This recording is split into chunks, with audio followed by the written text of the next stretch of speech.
साथियों, एक बार फिर मैं दीपंकर समझदार, चार्टर्ड अकाउंटेंट, आपका दोस्त और बिजनेस ग्रोथ एसोसिएट। और आज बहुत इंपॉर्टेंट बात बताने जा रहा हूं, माइक्रो स्मॉल और मीडियम एंटरप्राइजेस के रजिस्ट्रेशन और उसके फायदे, और वो किस तरीके से उसको फायदा उठाते हैं और क्या क्या फायदा होता है, ये सारी चीजों का कंप्लीट डिटेल और प्रोसीजर के साथ में वीडियो को आखिरी तक देखिएगा। आपका कंप्लीट क्वेरी क्लियर होने वाला है और ये वीडियो बहुत ज्यादा इंपॉर्टेंट साबित होगा जब भी आप इस दिशा में काम करने की कोशिश करेंगे। अगर आप माइक्रो इंडस्ट्री है, चाहे वो स्मॉल इंडस्ट्री है, चाहे आप मीडियम एंटरप्राइजेस है, राइट। तो micro small and medium enterprises के लिए जो नया रूल है वो 1 जुलाई 2020 से लागू हुआ है और ये उद्यम रजिस्ट्रेशन करना पड़ता है एमएसएमई के लिए। उद्यम रजिस्ट्रेशन करने के लिए सबसे पहले ये जो 1 डे ऑफ जुलाई 2020 से नया क्राइटेरिया आया, इस क्राइटेरिया को एक बार हम लोग समझते हैं कि क्राइटेरिया है क्या। जिस क्राइटेरिया के अनुसार में हम लोग को देखना पड़ेगा कि वो माइक्रो एंटरप्राइजेस है या स्मॉल एंटरप्राइजेस है या फिर मीडियम एंटरप्राइजेस है। सबसे पहले ये क्राइटेरिया के लिए हमको पता रहना चाहिए कि क्राइटेरिया किस चीज के लिए, किन के लिए एप्लीकेबल है। तो सबसे पहले आप ये देखिए कि ये क्राइटेरिया मैन्युफैक्चरिंग और सर्विस सेक्टर दोनों के लिए। पहले क्या था, इससे पहले जो पुराना क्राइटेरिया था, मैन्युफैक्चरिंग के लिए अलग क्राइटेरिया था टर्नओवर से लेके इन्वेस्टमेंट का, और सर्विस सेक्टर के लिए अलग क्राइटेरिया था टर्नओवर और इन्वेस्टमेंट का। लेकिन अभी जो नया क्राइटेरिया है उसके अनुसार मैन्युफैक्चरिंग और सर्विस सेक्टर को एक कर दिया गया है। तो माइक्रो एंटरप्राइजेस के बारे में बात करते हैं। माइक्रो एंटरप्राइजेस कौन है? माइक्रो एंटरप्राइजेस वो है जिसका इन्वेस्टमेंट 1 करोड़ रुपए तक है और टर्नओवर 5 करोड़ रुपए तक है। इसका मतलब जिसका इन्वेस्टमेंट, जो बिजनेस में जो फिक्स्ड इन्वेस्टमेंट है उन्होंने जो किया 1 करोड़ के अंदर है और टर्नओवर 5 करोड़ के अंदर है, राइट। ये हो गया माइक्रो का।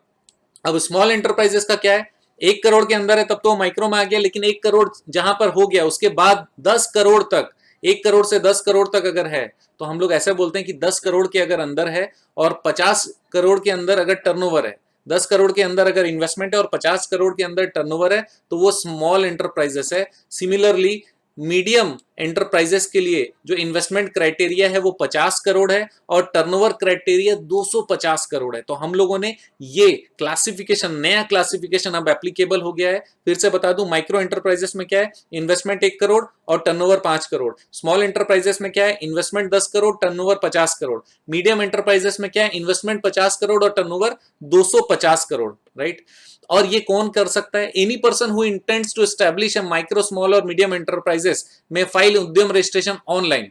तो ये उद्यम रजिस्ट्रेशन कैसे हो सकता है? ऑनलाइन हो सकता है। कहां पर हो सकता है? उद्यम रजिस्ट्रेशन पोर्टल में हो सकता है। किस बेसिस पे हो सकता है? Self declaration. सेल्फ डिक्लेरेशन मतलब जो जो जानकारी आप देने वाले हो उसको सही माना जाएगा।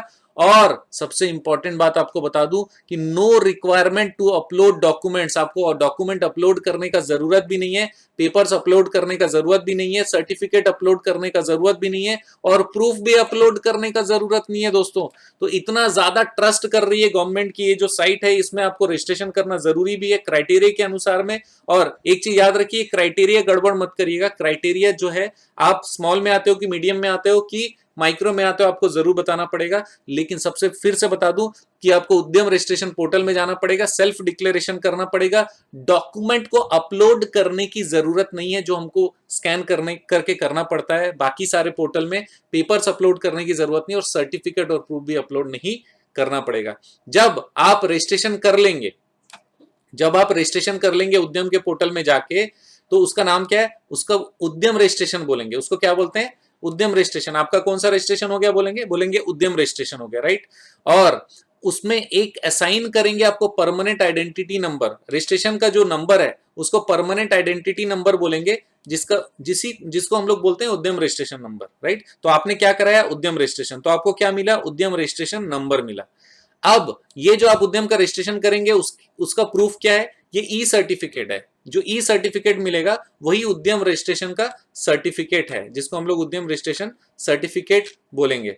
जब ये प्रोसेस कंप्लीट कर लेंगे हम लोग ऑनलाइन, तो ये उद्यम रजिस्ट्रेशन नंबर जनरेट होगा और उद्यम रजिस्ट्रेशन का सर्टिफिकेट भी जनरेट होगा, जिसको आप रख सकते हो।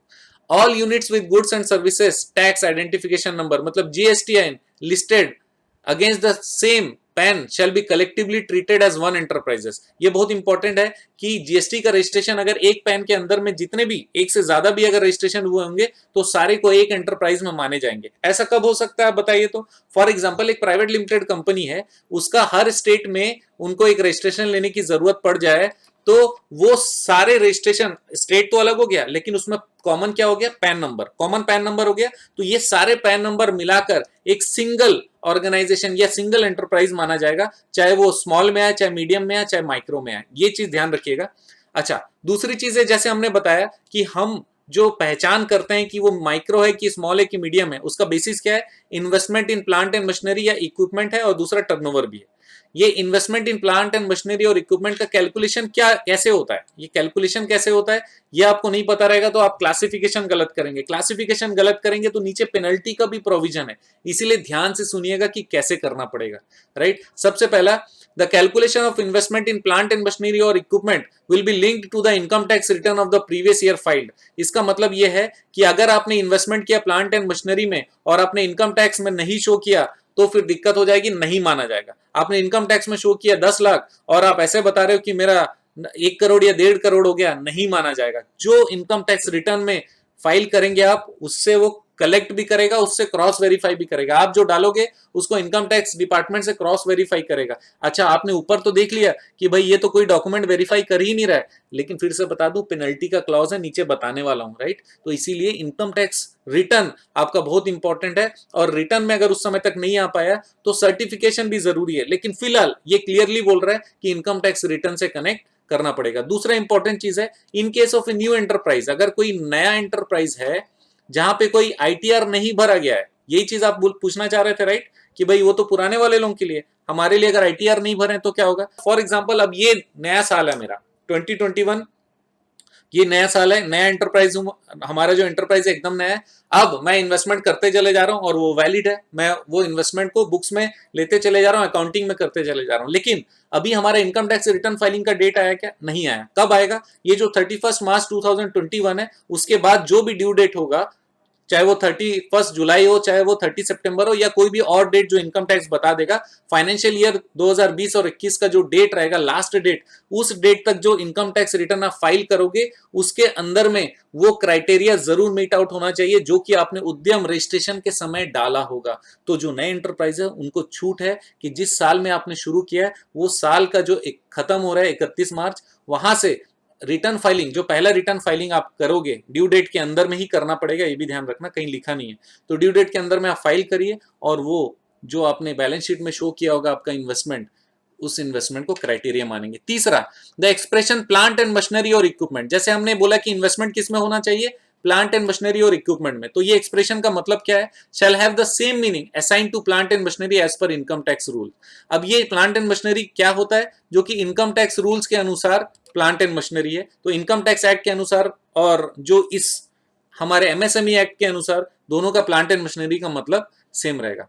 नेक्स्ट है, the purchase invoice value of plant and machinery और इक्विपमेंट वेदर परचेज फर्स्ट और second hand shall be taken into account. यहां पर बहुत अच्छी छूट दी हुई है कि अगर आपने सेकेंड हैंड खरीदा हो तो भी कंसिडर करेंगे, फर्स्ट हैंड खरीदा हो तो भी कंसिडर करेंगे, लेकिन परचेज का इनवॉइस आपके पास में होना चाहिए, उसका प्रूफ आपके पास में होना चाहिए। राइट, और एक्सक्लूडिंग जीएसटी, एक बार फिर से बता दूं, हम लोग जब भी अमाउंट की बात करते हैं ना, जीएसटी से अलग करके ही करते हैं, क्योंकि जीएसटी गवर्नमेंट का ड्यूटी है, वो कॉस्ट का पार्ट नहीं माना जाता। जीएसटी हम लोग हमेशा दूसरों से वसूल करके गवर्नमेंट को देते हैं।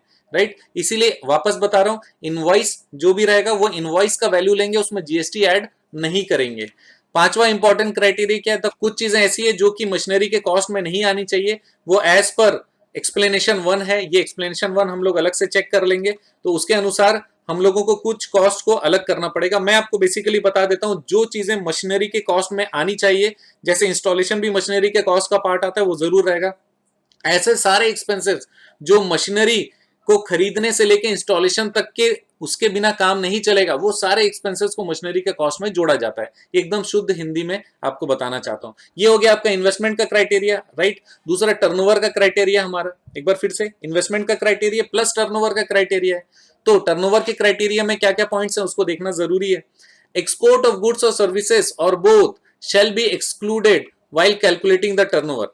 इसका मतलब यह है कि एक्सपोर्ट वाले टर्नओवर को नहीं काउंट करेंगे। दूसरा, information as regard turnover and export turnover of an enterprise shall be linked to income tax और सीजीएसटी एंड द जीएसटीएन। इसका मतलब कितना एक्सपोर्ट हुआ इस चीज का प्रूफ कैसे मानेंगे? जो भी उन्होंने जीएसटी के रिटर्न भरे होंगे या फिर इनकम टैक्स के रिटर्न भरे होंगे जिसमें उन्होंने फिगर्स बताए होंगे कि इतने का हम लोगों ने टर्नओवर किया एक्सपोर्ट वाला, उसी को एक्सक्लूड करने की जरूरत है, उसी को एक्सक्लूड करने की जरूरत है। कब? जब कैलकुलेट करेंगे टर्नओवर को, राइट। नेक्स्ट है the turnover related figures of such enterprise which do not have pan will be considered on self declaration basis. इसका मतलब अगर एंटरप्राइज का जो टर्नओवर जिसमें पैन नहीं है तो सेल्फ डिक्लेरेशन बेसिस पे उसको, सेल्फ डिक्लेरेशन मतलब वो खुद बोलेगा कि हाँ ये एंटरप्राइज है, ये मेरा कॉस्टिंग है, वो सारा चीज वो सेल्फ डिक्लेयर करेगा।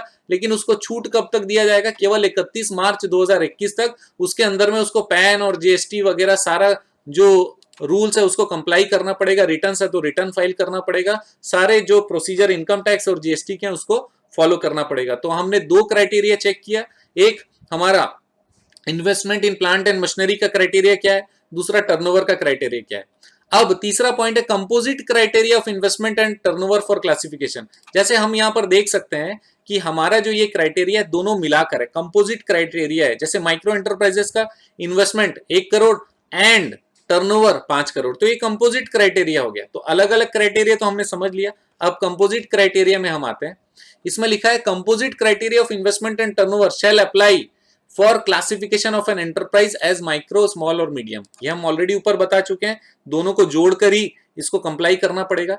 दूसरा, अगर जो सीलिंग लिमिट है जैसे 1 करोड़ और 5 करोड़, 1 करोड़ का इन्वेस्टमेंट और 5 करोड़ का टर्नओवर का क्राइटेरिया है माइक्रो में, अगर उसको उसमें से एक में भी क्रॉस हो जाता है, अगर इन्वेस्टमेंट 1 करोड़ से क्रॉस हो जाता है तो भी इस कैटेगरी से हट जाएगा, और टर्नओवर 5 करोड़ से ऊपर चले जाएगा तो भी इस कैटेगरी से हट जाएगा। इसका मतलब माइक्रो में रहने के लिए दो क्राइटेरिया एक साथ फुलफिल करना पड़ेगा। पहला इन्वेस्टमेंट 1 करोड़ के अंदर और दूसरा टर्नओवर 5 करोड़ के अंदर। एक भी अगर ऊपर गया तो वो सेकंड वाले क्राइटेरिया में चले जाएगा, मीडियम में चला जाएगा, माइक्रो के बाद स्मॉल में चला जाएगा, और स्मॉल का क्राइटेरिया अगर आगे निकला तो फिर वो मीडियम में चला जाएगा, राइट। तीसरा पॉइंट है एक पैन से कनेक्टेड जितने भी जीएसटी होंगे, जैसे मैंने आपको बताया था कि एक कंपनी अलग अलग स्टेट्स में काफी सारे अलग अलग जीएसटी नंबर ले सकती है, या फिर एक स्टेट में भी एक से ज्यादा जीएसटी ले सकती है। तो उस पैन से कनेक्टेड जितने भी जीएसटी हैं वो सारे का इन्वेस्टमेंट और टर्नओवर एक जगह पे किया जाएगा, और तब जाकर कंबाइंड ये वाला क्राइटेरिया चेक करना पड़ेगा इन्वेस्टमेंट और टर्नओवर का, राइट। ये हो गया हमारा क्राइटेरिया फुलफिलमेंट। आइए अब नेक्स्ट पार्ट में आते हैं, registration process. Next part registration process है। रजिस्ट्रेशन प्रोसेस किस तरीके से होगा बहुत अच्छी से बताने वाला हूं। आपको कहां जाना पड़ेगा? उद्यम रजिस्ट्रेशन पोर्टल में जाना पड़ेगा रजिस्ट्रेशन के लिए। और दूसरी चीज, इसमें कोई भी फीस लगने नहीं वाला है, नो फीस। और आधार नंबर की जरूरत पक्का रहेगी, बिना आधार के उद्यम का रजिस्ट्रेशन नहीं हो सकता। अब आप ये बोलेंगे कि अगर कोई प्राइवेट लिमिटेड कंपनी है तो आधार नंबर किसका दें? आपके जो भी रेस्पॉन्सिबल डायरेक्टर है उसका आधार नंबर आप दे सकते हो। आधार नंबर किसका रहेगा? प्रोप्राइटरशिप केस में किसका रहेगा? प्रोप्राइटर का रहेगा। और पार्टनरशिप फर्म के केस में किसका रहेगा? जो भी मैनेजिंग पार्टनर रहेगा वो अपना आधार देगा।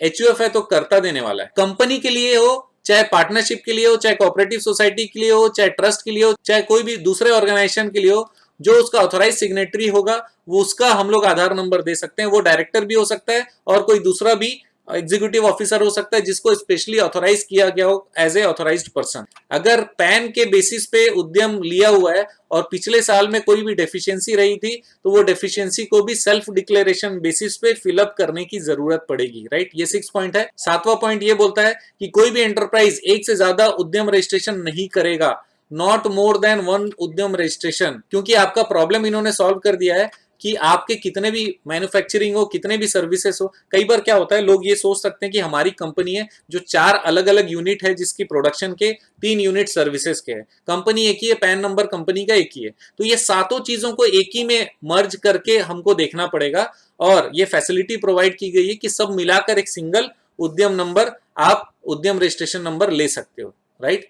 8वां पॉइंट है, अब इंपॉर्टेंट चीज क्या है कि अगर किसी ने कोई गड़बड़ी की और सेल्फ डिक्लेरेशन जब डाला, आपने आपके ऊपर में विश्वास किया गया और आपने कुछ गलत फिलअप किया है तो पेनल्टी आपको भरना पड़ेगा सेक्शन 27 ऑफ द एक्ट में। कौन से सेक्शन में? सेक्शन 27 ऑफ द एक्ट में आपको पेनल्टी भरना पड़ेगा। 9वां पॉइंट मैं बता रहा हूं, all existing enterprises registered under EM part 2 और यूएएम। ईएम पार्ट 2 और यूएम का पिछला रजिस्ट्रेशन होता था, अगर वैसा कभी आपने रजिस्ट्रेशन लिया था तो आपको 1 जुलाई 2020 के बाद से फिर से नया रजिस्ट्रेशन लेना पड़ेगा। और अगर 30 जून तक आपने ऑलरेडी रजिस्टर्ड किया हुआ था, तो आपको वापस क्लासिफाई करना पड़ेगा अपने नोटिफिकेशन के अनुसार कि आप स्मॉल में आ रहे हो, माइक्रो में आ रहे हो या फिर मीडियम में आ रहे हो।